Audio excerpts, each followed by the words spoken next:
Hi, and welcome to Continual, the con that never ends.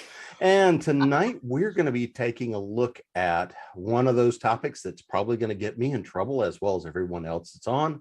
We're going to be taking a look at and trying to talk about how we take problematic authors and their work. How do we take the two? How do we separate them? How do we necessarily treat them through time? And how do we all look at them? But before we go too far down this rabbit hole, I am your host, Jim Nettles, and we're going to go around the room and see who else is here. So, Jeannie. Hey, I'm Jeannie Adams. I write romantic suspense, urban fantasy, paranormal romantic suspense, and space adventure with my friend Nancy Northcott. And you can find me here on Continual a whole lot. Samantha. Hi there, I'm Samantha Bryant. I am best known for my hero work with the menopausal superheroes, but at this point I write half hero and half horror, which is also a description of my day job as a middle school teacher. So you can find me on Continual a lot or look for me on samanthabryant.com. Jenny? Hi, I'm Jenny Koch. I write the Alien Catherine Kitty Cat series for Daw Books. I also write under a variety of other pen names, G.J. Koch, Anita Ensall, Gemma Chase, A.E. Stanton, and J.C. Koch. And I write in every length and every genre. And I'm pretty much everywhere, including a frequent contributor to Continual. I sense a trend. Nancy?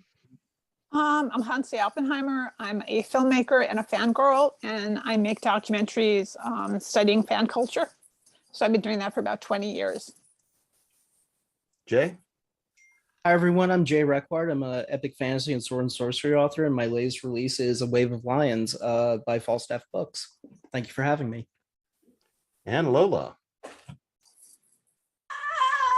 can't see me. My camera. I'm going to try to do this while it's on me. My name's Lola Laracy. I am an author. I mostly write science fiction, trying to do paranormal YA because someone suggested it to me and it seemed like a good idea. Turns out I won't say I'm not good at it. It's just harder. So it's taken me a long time, but that's okay. Of course, it's all passed me by anyways. It's all going to be out of style by the time I actually get it, but whatever. It'll come back around. By the time I'm ready to release it, it'll be like, oh yeah, it's so retro. Remember that YA? And I'll be like, yeah, whatever. Shut up. F you. But, yeah, and that's me. So to talk about problematic authors, we have a lot of creators. And tonight, I think we're going to go well beyond just authors. We're going to probably dive some into film, TV.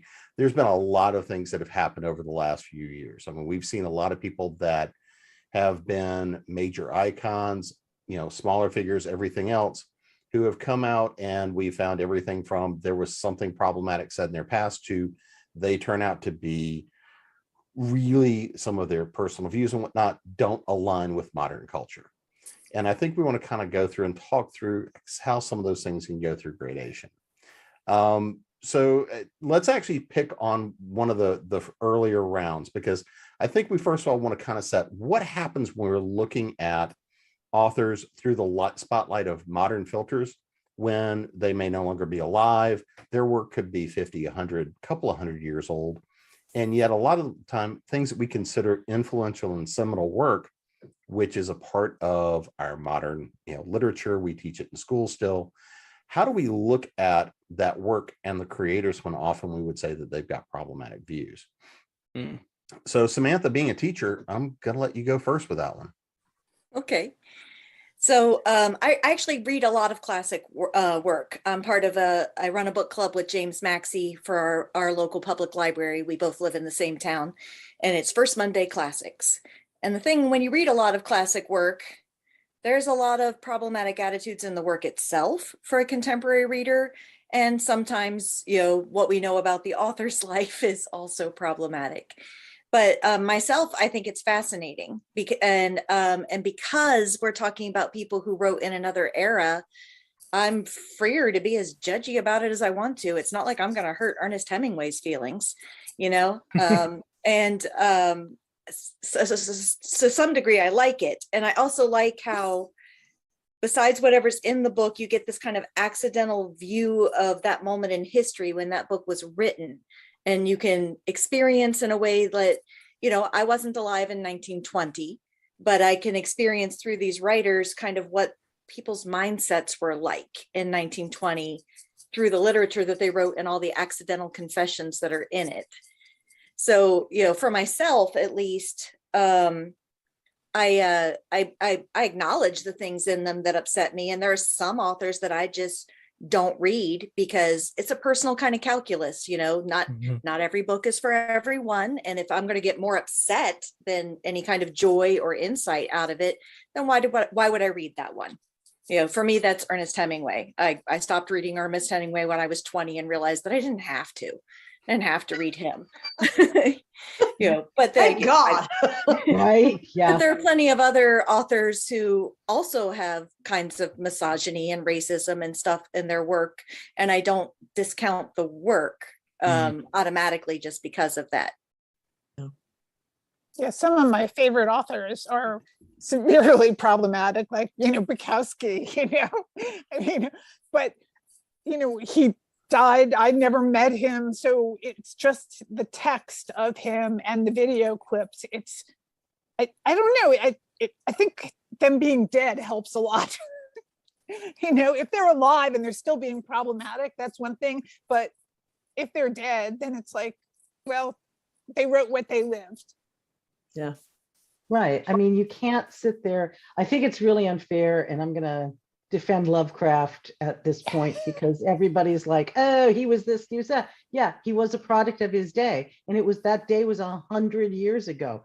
And all the people screaming how woke they were 100 years ago, I'm sorry, wouldn't have been that woke. I don't know how to break it all to everybody, but society changes.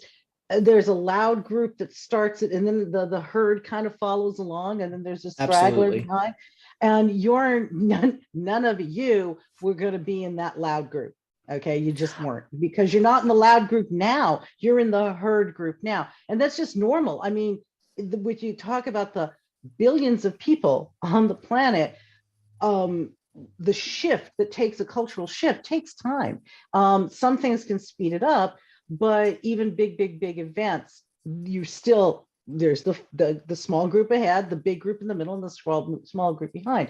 So I think Lovecraft created this entire subgenre and was very generous to other authors about everybody come play in my sandbox. And I think discounting his works and acting like he's an evil person because of views he held that a lot of people in the day held is unfair. He never had the opportunity to be 100 years later and see, oh, this is why that belief is incorrect.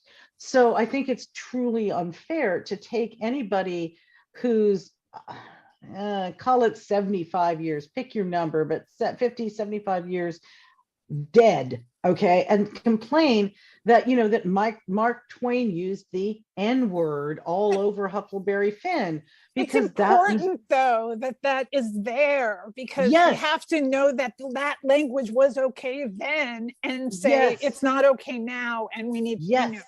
And that's yes, a good point. exactly, Yeah. exactly. We don't want to whitewash. I mean, if we sanitized Mark Twain and took all those words out, then future Mhm. generations will think everything was peachy back then. What are they complaining about? Everything was Right. great. And it Right. takes the morals from the story, you know, I mean, they're moral tales. Mhm. I think that we also have to place things into context of where we are now in terms of the digital age we live in, where Mhm. in some ways nothing ages out, nothing ever really goes out of style anymore. So there's always this constant conversation and continuum of how people feel about a certain thing, especially if it's, for example, I'm a big Tolkien fan, and there's a lot of discussion and debate about Tolkien now, especially with the new Mhm. Amazon show coming. When it comes to the question of, like, you know, people being the product of their environment and the product of their upbringing, I think what Jeannie says is really important in terms of recognizing that the culture that formed these people is very distinct and not the culture we have now. And even the culture we have now, we can talk about what it means to be woke, what it means to be progressive, what it means to be accepted in society. But if anything the last few years has shown us in terms of the great unpleasantness, there's a lot of disagreement in terms of what people find acceptable and unacceptable, what people find sacred and profane.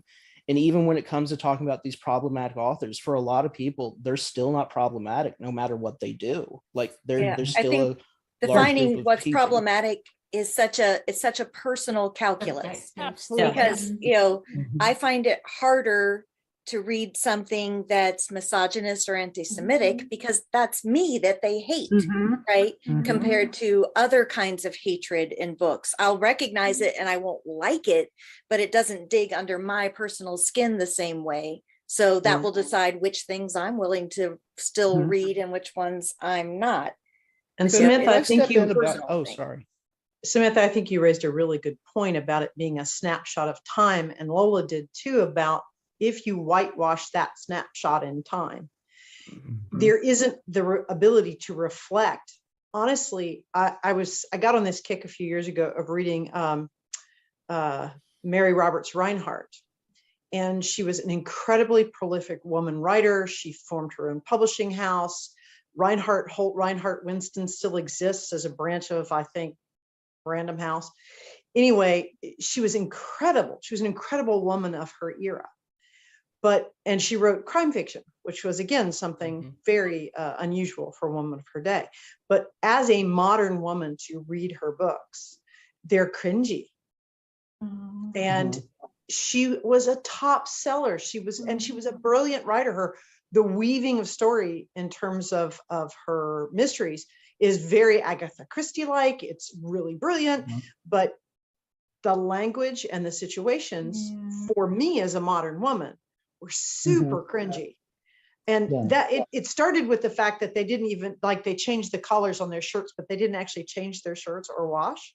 I was like, that was the most minor thing, right? That was the most minor thing. And so a completely different standard of hygiene. But I think your point is so well taken, Samantha. And like I said, Lola, you mentioned it too, is that it has to be placed in that time period. And we can't go back and go, now. Yes, Revisionist just wait for our turn. In 100 years, people will talk about how misguided we all are. how backwards we were, and we'll be like, we didn't know any better. We stupid. Well, I'm sure I'm doing something that future generations will think was ridiculous. Well, and we I go don't- back. I have gone back and reread romances or reread stories that I loved, either from childhood or from even 10 or 15 years ago. Yeah. And I see Jay nodding over there too. I mean, sometimes you go back and read them and you go, oh my God, this was one of my favorites. Well, what was I thinking? Yeah. The 10 to 15 year cycle is a real thing now. Like culture really is changing now 10 to 15 years. And with technology, the way it's advancing, it's going to start changing maybe 5 to 10, maybe 3 to 5, where one day you're going to have so many different cultures that how do you define all these things will be a really difficult measure for everyone to take.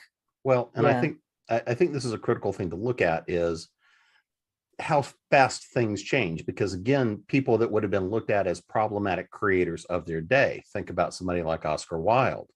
These were people that were seen as revolutionaries in their time, but they were seen as problematic creators, and frequently it did affect their sales, their audience, the beholder, Their life, their getting life. to spend years in prison.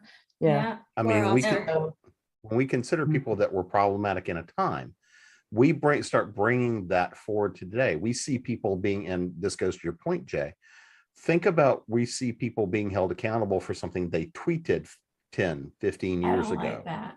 A small social media I post. think that's I think that's bad. I think it's bad because most of the time, those people own it and say, yes, that was me. And I've learned from that and I'm not like that anymore. And then they still get canceled. And that is a problem. That's Can I say something really cringy? Go for it. Okay. This is going to be cringy to a certain set of people, especially in the publishing business if they hear this, but the opinion that you see and hear on Twitter, it really isn't real life. The way people think and feel outside of Twitter, it's so especially safe. it's not even safe. It's so manipulated by algorithms that there's really no clear indication of how people really think and feel. And if you go and look at like data sets of what people do on Twitter versus what people think and feel outside of Twitter, two completely different worlds. Well, I still think I think you need to be responsible for your words. Things can be taken out of context. Things can definitely be taken out of context, and that's a danger with any social media. But at the same time, if you put something in writing and put it up, you said it. Yes, Yeah. said it. Right. Yeah, There's truth 1000%. I think there's a lot to be learned by how a person reacts when they're confronted with that past, and whether they try to write it off as it didn't matter and they're not apologetic, or worse, they double down. You know, then that's my revealing moment. Everybody said something stupid. Everybody put their foot in it somewhere in public, on Twitter or whatever. So it's not enough. I won't write you off just because you said something stupid. But when someone points out you said something stupid, I'm watching how you react to that. Yeah. 100%. One of the things I always look for is not what's the one thing somebody said. I always want to look for the pattern behavior. Yeah. What's the pattern that reveals who they are? Not what's the sound bite, not what is the singular moment. There are times that's important, but I'm more concerned with looking at the trend of somebody's behavior over time, the collective of what they've said, what they've written, what their work is, because I am very much still a free speech advocate. But as a part of that means you're also responsible for your actions over time.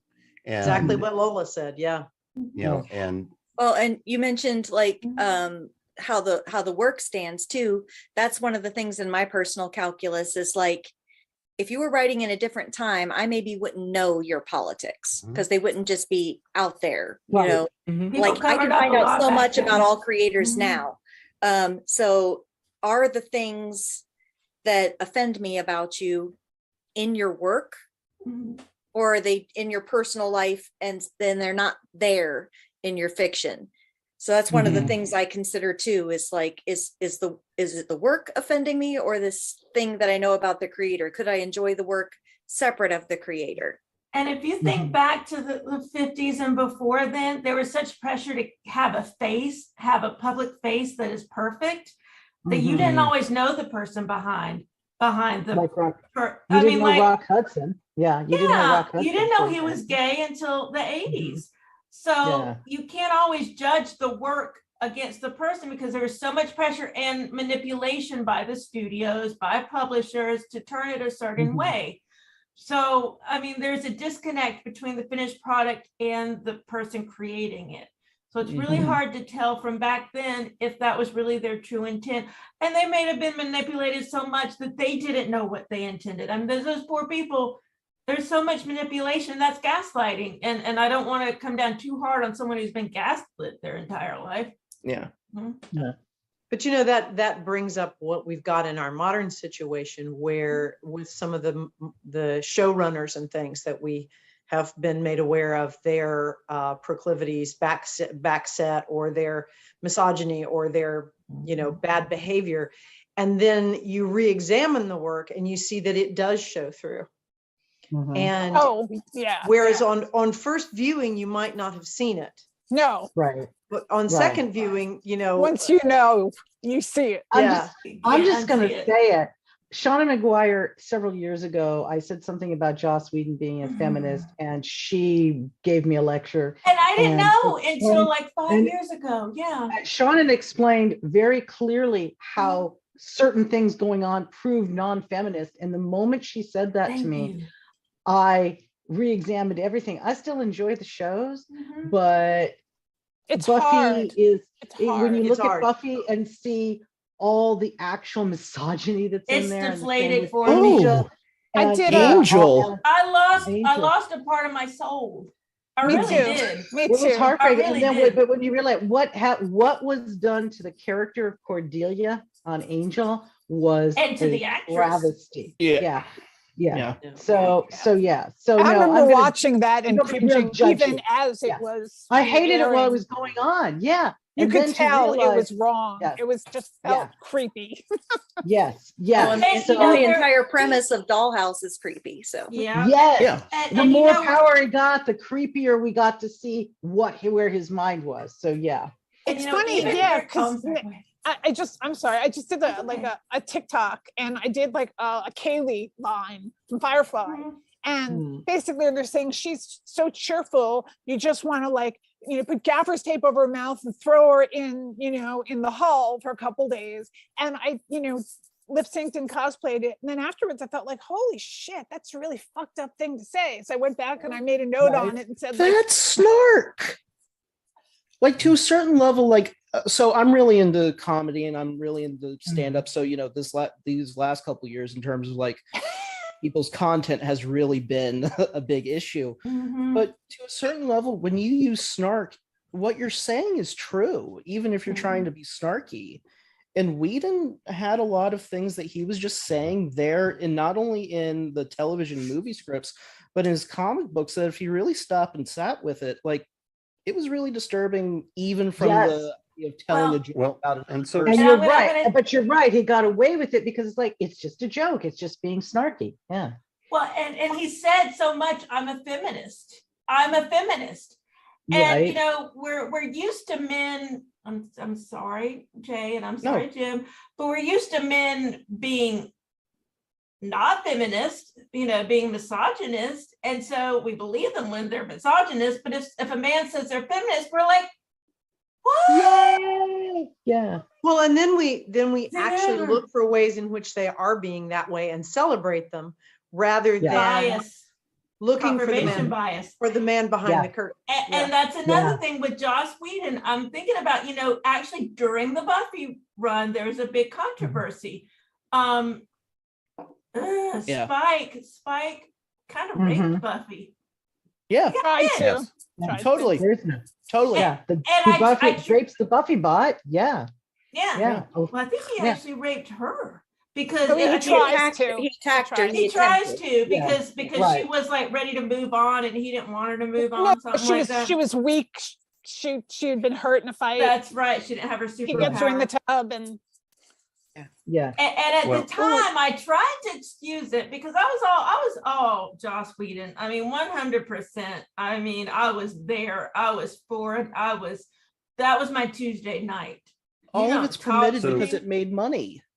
Yeah. And I- Yes. Yeah. Yes. And the other thing that I noticed with Buffy, and this was after Shannon gave me, my wake up lecture, Mhm. Buffy is completely and utterly defined by men. She is defined by the men in her life. always. She Angel always- Giles. that is not starts with Giles, and her father, but doesn't end there. She's defined by Angel, Spike, Riley, that absolute pathetic Parker. Somebody Mhm. cried over that Scott. loser, Scott right? Yeah, Hope. I mean, yeah. So So, but let's- she's completely Technically, the defined by only her feminine men. figure that she has is taken from her too. Her And mother. Yeah. Mhm. Oh, she's the got her body. That sister still and- just breaks my heart. Which, looking back Yeah. on it, Nobody such a throwaway liked her. death if you think about it. Nobody liked the sister. Mhm. Huh? So let's But I think actually, I'm sorry, oh Jim, no, go ahead. I was just going to say, I think Jay makes a superior point there, though, is the studios let them do it and let them get away with it. Yep. And they were completely complicit because the more sensational it was, the more sort of edgy and it meant they made more And it money. was the WB. Well, like- It was the WB. It The was the Wild CW, West the of WB. Well, the TV. Yeah. CW took it over So too, though. let me so actually we ask. have any studio. So May let I me make actually- one more But point? I'm I saying think it was it's a the really Wild important West. one. It was the Wild West of TV. Go ahead. Go ahead, Jay. And I think this is really important. I think that we have to stress this so much.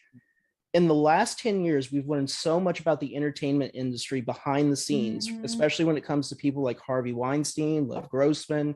You can name all these big media heads who were the shakers and doers and the sayers of everything that we consume and that we enjoyed.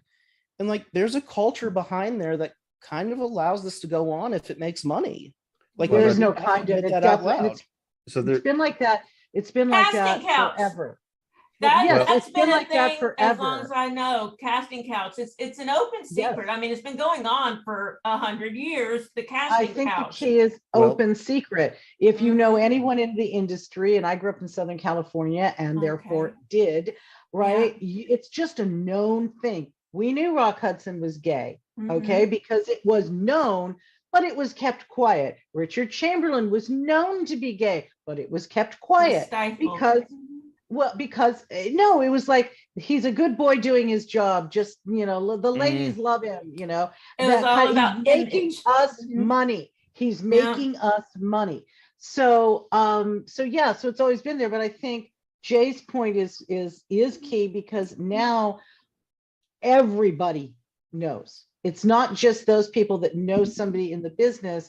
Everybody knows, Well, and that's the that I internet think is age. the big difference. This Yes, actually leads that to the curtain gets lifted. Mm-hmm. Yeah, Mhm. this actually leads to the question I was going to ask, which is two-parted.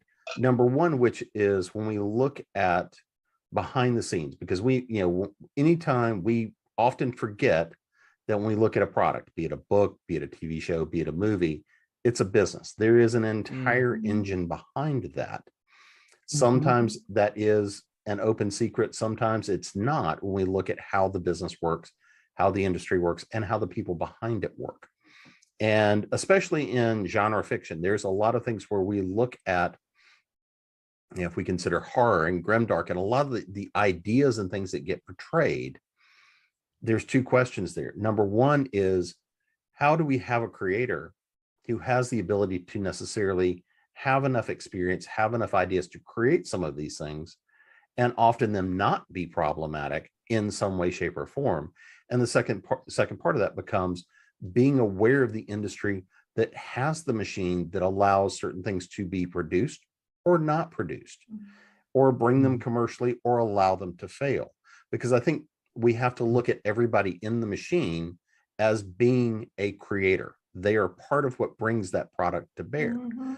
Mhm. So yeah, I do want to steer back more into books because you've got more control. But before we move off of that and move out of film and TV, I think that's one of those other things that really relies on what you said, Jay, is it's not necessarily just the showrunner. It's not necessarily a writer behind it.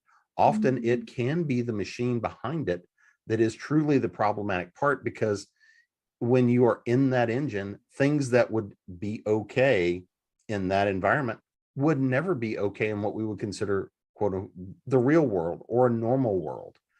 Like And I think that's music, one of those Kanye things. West. Mhm.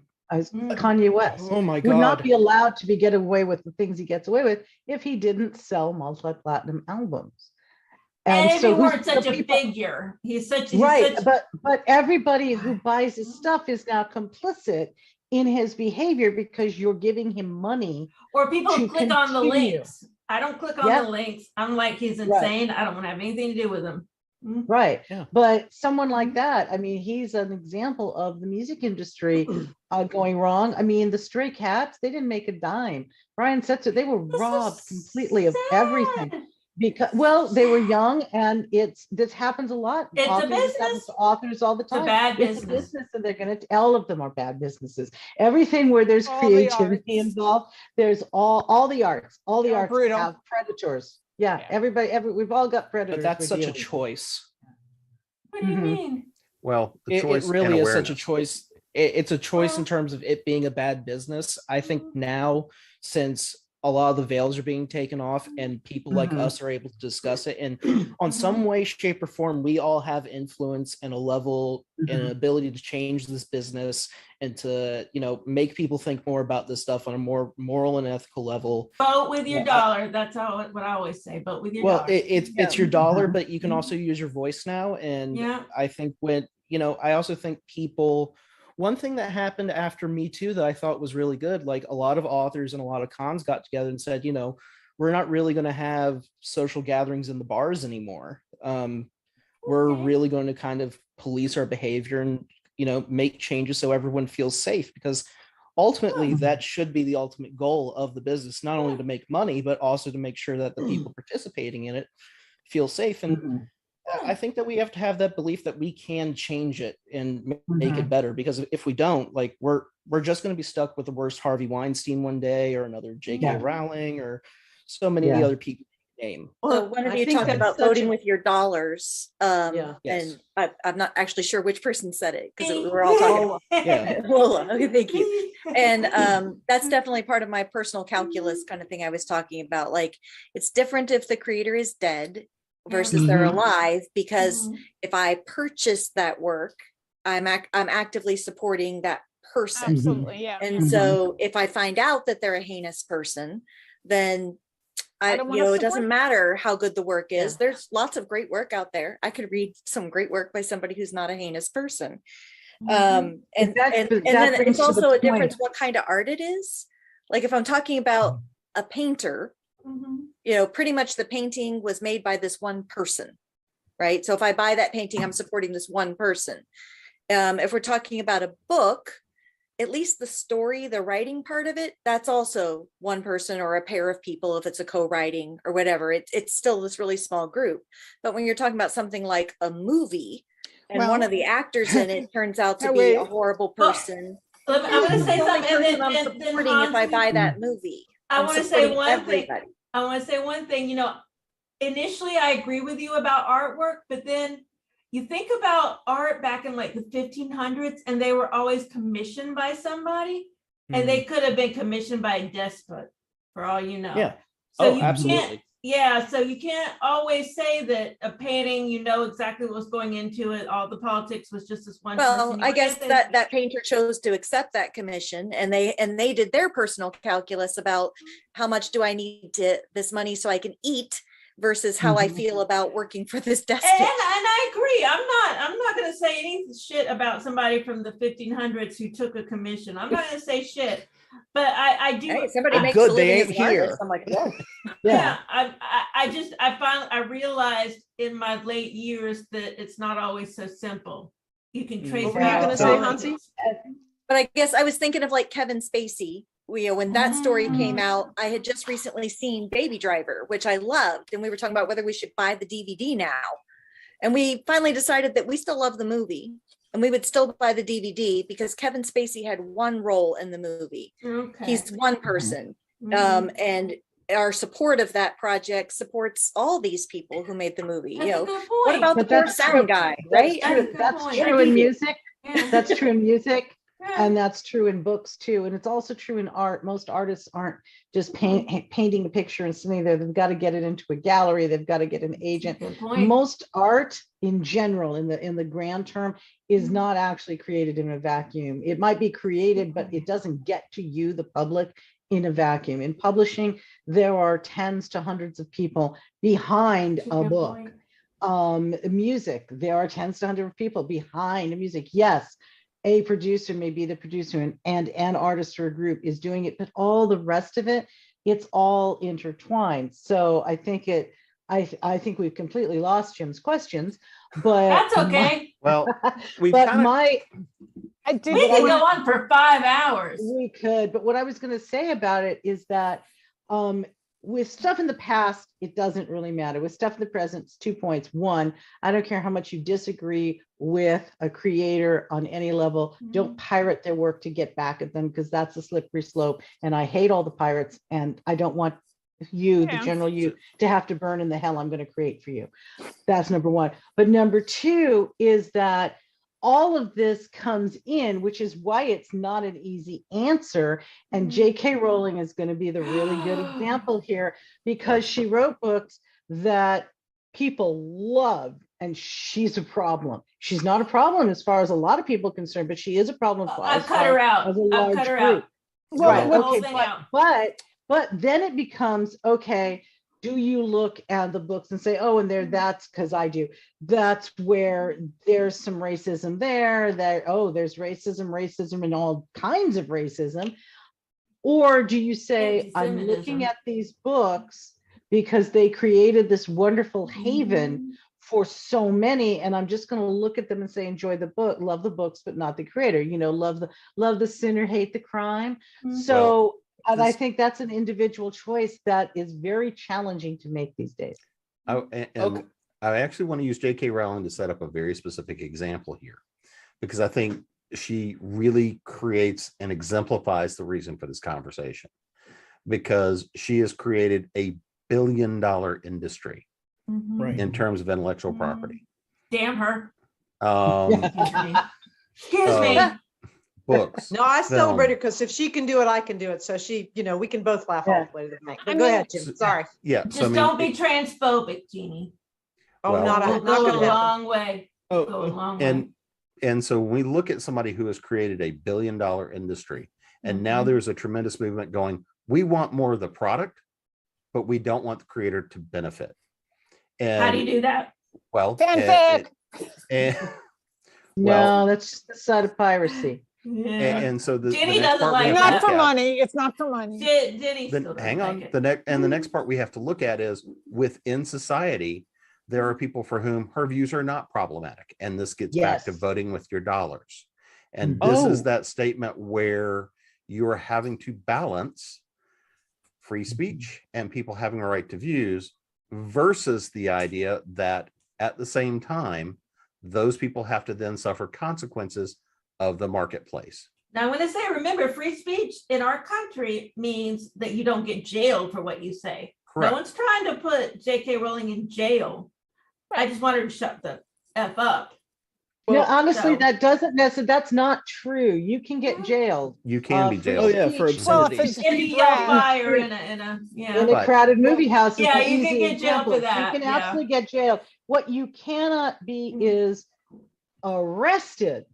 You Yeah. can be censored, but you cannot be arrested for saying the president sucks. Right. Okay. And that's the beautiful thing can't, about and our that's- country.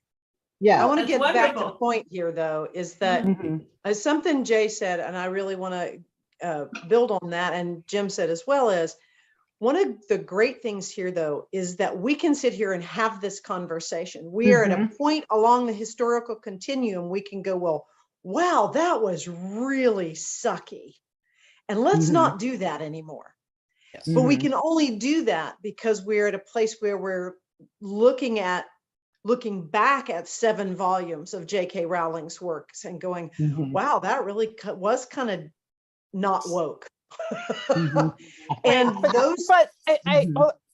I think though that we also have, because of the age we're in, the fandoms are such huge communities that they can actually disassociate themselves from the author. Like I know a lot of Yes. Harry Potter A lot of fans, people and they do. have like basically their fandom continues within itself, within them. Right. But And they, Mhm. I'm going to comment on that. I totally support that. I've seen a lot of people because if you could do it, I understand. I mean, Harry Potter was a big part of my life. I was admittedly in my 20s when it came out, and it probably shouldn't have hooked me so much because I was not a child, but it hooked me. I was in my 20s when it came out, and I loved it.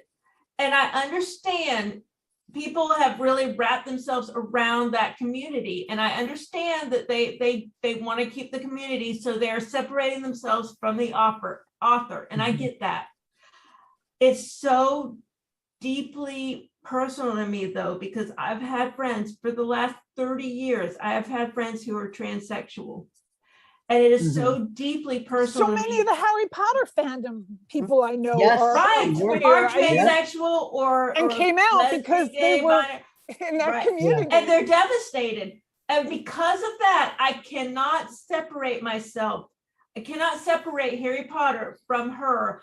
And so I made the decision. I didn't watch the last Fantastic Beasts movie. I won't watch the upcoming Fantastic Beasts movie, Fantastic Beasts movie, because that's what it's called. I won't watch it. And I won't give any more money to her. Mhm. Because what she said, and that's another point that I thought about, we can see her tweets. It's not like in some cases with problematic people, it's a he said, she said, he said, Mhm. whatever. But with her, we can see her tweets. We know all about what she's about. She is We're Mhm. anti-trans, 100%, Well- no doubt about it.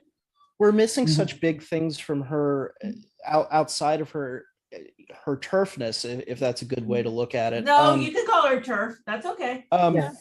You know, she is now actually supporting candidates in Scottish Parliament who are trying to push anti-trans legislation. So it's no She longer doubled just, down. you know, well, it's no Mhm. longer just pushing tweets and selling books.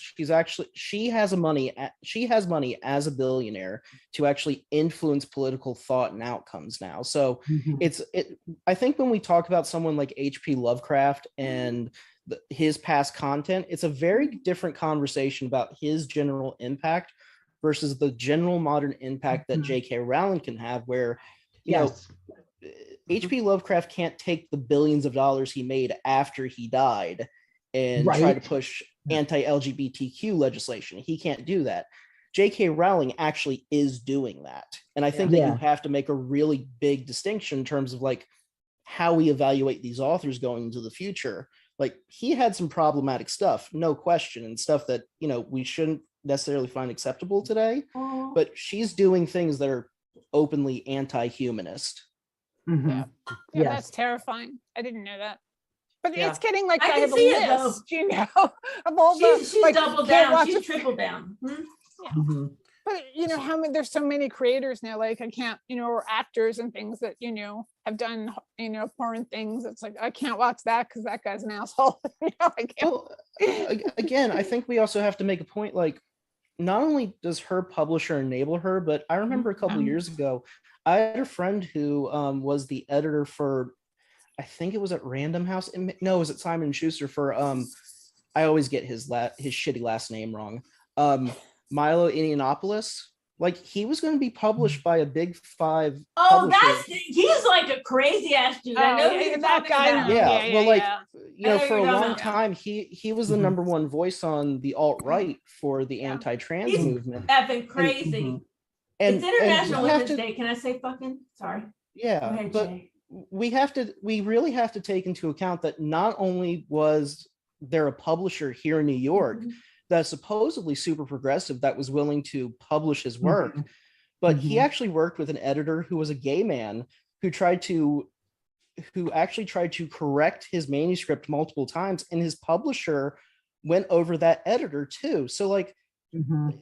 getting back to Jeannie's point, there really is a large web of complicity that kind of Layer goes into the after production layer of after this. layer. Mhm. And like And Mhm. I think we really do have to measure the impact of, again, a Tolkien or a Lovecraft or a Robert E. Howard or so many authors of the past versus, you know, the actual media reach of authors today. If they get super famous, Yeah. the Huge. actual reach and impact they have is far different from what those authors ever could have achieved in their heyday. Yes. Agreed. 100%. So there is one last thing I do want to kind of hit on, because we do have, because I don't think we're definitely not going to solve the J.K. Rowling issue tonight. Rolling But- or rowling? I think Yeah, it's supposed to be rolling.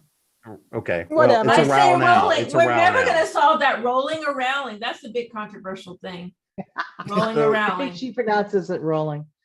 Well, it's a Okay. row now. Does it? Anyway, It's a Good roll one, of it. Jim. the one last thing I do want to put in there and throw in there is this idea of, for us, because there are a lot of authors and creators who have created work that is extraordinarily seminal and influential. So if we take somebody like a Lovecraft, you know, we've seen work like Reclaiming Lovecraft and whatnot, which acknowledges the level of influence and yet still tries to make some corrections for that period of time. Mhm. When we look at things like this, for you, what is that breaking point where you say, I understand the seminal work, I want to study and understand the work because it's had great influence? But and this may be somebody who is alive or dead. Now, a lot of the people we're going to be talking, or a lot of the work here are people who are long since dead, and go back to that argument about understanding the time frame it came from. Mhm. But even a lot of the time, that work then influences people that are still alive, that are carrying on some of those thoughts, some of that legacy. Tradition. For you, when you're coming in and taking a look at that, how do you then separate the person, the creator, or the creators behind it, from the work itself, to take the work into account and try to calculate what parts of that work you're going to take as influence? I I'm want a to say big this. believer Oh, in go ahead. seeing for myself on Mhm. whatever it is. Right. So it's not enough that somebody told me that this Mhm. person's work is misogynistic or racist or anti homophobic or whatever. I need to give it a chance myself and see what I see in it. And so, like, you know, for example, Orson Scott Card is pretty widely known for Mhm. having anti-LGBTQ views, Mm. but at least for me, as a straight woman reading his works, I haven't felt like that was really in the work. Like nothing jumped off and made me go like, oh. in the work. If anything, gay people are kind of just not there, kind of like He's women in hugely Asimov. anti-war. But it's I guess you can't write badly about them if you just don't write about them at all. So They don't exist. I believe in seeing for myself, and then it's just back to that personal calculus again. Am I going to learn enough or get enough joy or enough insight out of doing it to put myself through something that is maybe going to hurt me? Right. And so it depends. It totally depends. And it's a completely personal, and something that bugs me like crazy might be totally fine with Lola or totally fine with Jay, because we're all different people. Everyone has their own veil, their own line in the sand. I'm going to mention something that I think perfectly encapsulates this poor lady. Her name is Isabel Fall, Isabel, last name Fall. There were a lot of mistakes made. I've read about this before. She submitted a story to one of the big literary magazines, sci-fi literary magazines. I don't remember which one, but it was called "I Sexually Identify as an Attack Helicopter." I remember Right. this. You remember? And I can see where she's coming from. She purposely did not say a lot about herself because, well, I can't identify with this. I'm going to be honest. I can't identify with this. She is a transsexual woman. But I can identify with not wanting to be able to say a lot about yourself, because so many judgments come. As soon as you say something about yourself, the judgments come at you like a heat wave in Savannah, Georgia, which is where I'm from. It's like a heat wave, and I know what that feels like. So I understand not wanting to be able to say a lot about yourself. She purposely did not say that she was transsexual when she published this story. I can't say why because I'm not her, but she didn't say it. And her publisher didn't ask her to say it. No one said she was a transsexual when she said it. And I like the name because it's "I Sexually Identify as an Attack Helicopter." Because to me that says, you can identify as so many things. You can identify as a splotch on a page. You can identify as this, you can identify as that. And I think it's really fascinating.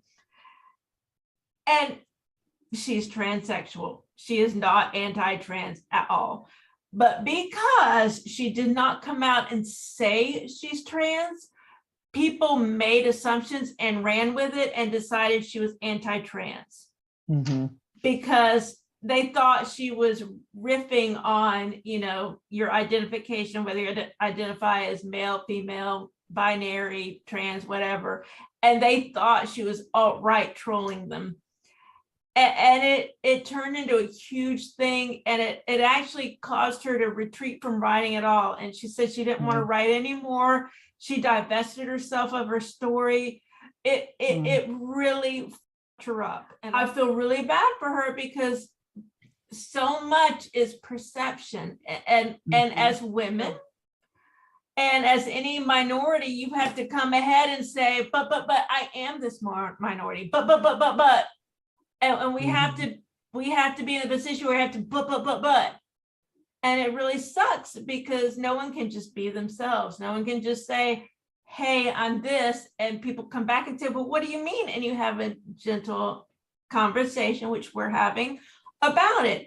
Instead, you're attacked in the media, and those attackers don't care or don't even know that you're on the same side, but they don't care because they're getting clicks, they're getting attention, they're stupid, they're ignorant, they just don't care. They're getting what they want. Well, it goes back to what Jay said about somebody's making money. Right. Yeah, there's Or- no money in making a documentary about a really good writer who's a really good man. And I know that because I did. Well, you should tell us about this because I'm interested. I would If like it to learn. leads, it leads. It's If a it documentary leads, on Joe Lansdale. It's called Oh, All Hail yeah. the Popcorn King. And, it's on Vimeo. So people can rent it. But I've had a hell of a time with distribution. because, you know, I mean, Joe's a good man. Like that's it's work, family, martial arts. And that's Joe, you know, and you know, I have all these celebrities in it saying like basically how wonderful he is. And then him just being Joe, which is just, you know, but yeah, the only contracts I got were people who wanted to like re-edit it or rename it or let me sign, you know, basically me sign off and give them all the creative control. So I was like, screw it. I don't care if I You rename did the it right thing. You did the right thing. Lots of writers are in it. Yeah, lots of writers. So I think that this group would enjoy it. Well, I think that's a good point though that Lola makes sort of inadvertently is just by doing this panel, just by talking about these things, just by saying, hey, Hansi, I'm that's cool. I'll go support that. I'll go, now I know about it, right? That makes a difference. And I don't think we know quite how much of a difference it can make in the opposite direction from the heat wave. And so I think that's where we're called upon as creators to step up and say, hey, go look at this great book by Jay Reckler. Absolutely. Go look at this great book that Jenny Koch wrote, or go look at, you know, the menopausal superheroes. Go look at these things. Hey, these are great. And I think it is that personal calculus. I love that term that you use, Samantha, of where you personally say, okay, that's problematic for me. I mean, there are people that I won't support. You know, there was a very, very, very well-known romance author, not Nora Roberts, but another very well-known romance author who utilized a really terrible situation to say, hey, buy my books. I will never, ever buy her books again. She was one of my auto buys. But then she did that, and I was like, that is in such poor taste. I will never buy your book again. Now, there's also another enormous author who writes fiction, general fiction, and it's been made into movies, all that sort of thing. I have seen the way that person treats her readers in the line to get books signed. I will never buy another book. I will never buy another book, and I will never watch the movies. I have a name, and I think that it's actually very pertinent to this conversation. You know, a couple years ago, and this is kind of just, you know, being in epic fantasy and sword and sorcery, Mike was a really big name. But that's the thing. Yes, like, there's a lot of people who, you know, do something inappropriate or do something malicious, and they're caught the first time, and then they're given a little bit of time to like sit there and kind of, you know, go through the shame of it, but they're allowed right back in like Mike was until he's right, you know, kind of caught doing it again. And I think he's back again, by the way. But I think one thing that we really have to talk about in terms of like what's the breaking point is if you know that there is someone who has caused harm, is not very regretful of the harm that he's caused in the past, but you also know that like there's a system and a publisher and fans around them, you have to really make that personal calculus to decide whether or not you're going to participate. And I think that's hard to a certain extent because especially in publishing, social media and popularity move so quickly and it's so liquid that if people have something to cling on to, they will cling on to it so hard. So part of fighting the tide of like problematic authors is having to make the decision for yourself on a moral and ethical level, what you're just going to participate in. And at the same time, what you're going to talk about. Like, for example, there's one author I think that we're not talking about in publishing that we really need to talk about because they did something terrible in the past, but they're such a big part of our literary canon, especially Arthurian fantasy. Like, we don't talk about Marion, but Marion did something very terrible in her real life. More than one something. More than one something. And see, this is stuff I don't necessarily know because I'm more of a fan and I'm not in the green room. So people in the green room, please tell us me. non-writers are interested. Like, well, she was horrifically abusive to her children on multiple levels. I don't really want to go into it because that's enough. I'll look at it on my own. But you know, Oh, it's she's out there. Easy to she, I find. did she's a hear something seminal about fit. She's not only a seminal figure in like fantasy and Arthurian fantasy, Mhm. Yeah, she's a that one seminal right. figure as a feminist in terms Yeah. of, you know, in terms of genre literature.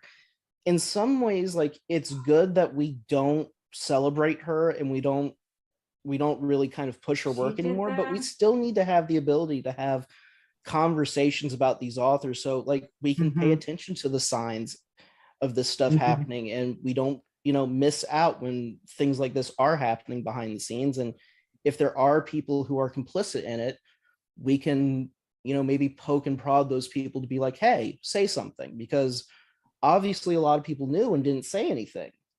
The only way Well, we it change goes that is back to by your original point.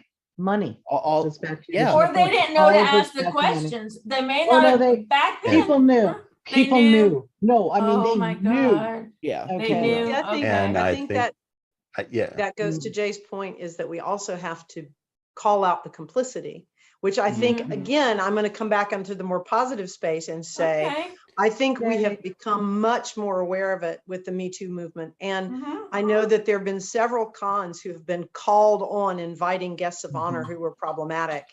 And they went, got it. Okay. I was You going to are say a nice uninvited. no for Robert Scousey.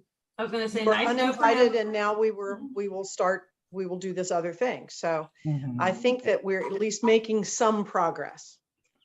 It's okay. so I think this is a good spot to come and start reining this one in because we've gone a little bit long, but I think we've covered a lot of good territory. Lola, where can we find you? Website, social media, all that kind of good stuff. I'm going to As be I nail my totally microphone. honest. I'm going to be totally honest. I'm everywhere. My name is Lola Strickland. That's the name on my birth certificate. I'm everywhere. I'm on Facebook. I'm on Instagram. I'm on Pinterest. I was on GeoCities. That was your Area Lola. Yes, city. it is. Yeah. Shout out GeoCities. I was Area 51. I was Area 51. That's Oh where my I was God. at. GeoCity is Area 51. I'm everywhere. But Lil Laracy is my pen name. Hi everyone. You can't I'm get Jay past Record. that. Hi everyone. I'm Jay Record. I'm the author of Epic Fantasy and Sword Sorcery for tonight, I guess. You can find me at jrecord.com or at jrecord on Twitter. If you go to my website and subscribe, you can walk away with 2 free ebooks. Thank you so much. This has been fucking fantastic. Remember, you owe us one. It's International Women's Day. That's You right. you took one of our bucks. You can find me at Squee Projects, SQUEE Projects, LLC.com and squeeprojects.com and Squee Projects on Instagram and Twitter and everything. And the link to the Joe Lansdale documentary is on squeeprojects.com. Cool. Jenny? www.jennykoch.com. I'm on Facebook, Twitter, and Pinterest. And I'm on Facebook way too much, but I'm also on Twitter way too much. Somehow I get writing done. Samantha? You can find me in the woods near my house, or you can find me online at samanthebryant.com. And on most social media, I'm Samantha B. Writer, just the letter B in the middle. Or on Facebook, I think I'm Samantha Dunaway Bryant because there was some other lady named Samantha Bryant. Happens. That never happens to me. Your names are more unusual than mine. I hate my real name, so I just took a fake name. So Jeannie? You can find me at jeannieadams.com. You can find me on the hive of scum and villainy that is Twitter most times. If you want to see pictures of Scotland, find me on Instagram at JPA Griffin. And you can find me here on ConTinual. Mhm. And I've been trying to rein this in for a while. I've been Don't your worry host. about it. Yeah, you It's did a not great thing. job. It's not a thing. I'm Jim Nettles. I'm just going to go hide now. Send all your hate mail Don't to worry about Lola. it. To me. Thanks, everybody. We will see Send you it off to again Lola. Lola soon. at lolalaracy.com. Thanks, guys. It was I'll really, take it. really fun. Thank you. Yeah. Thank you.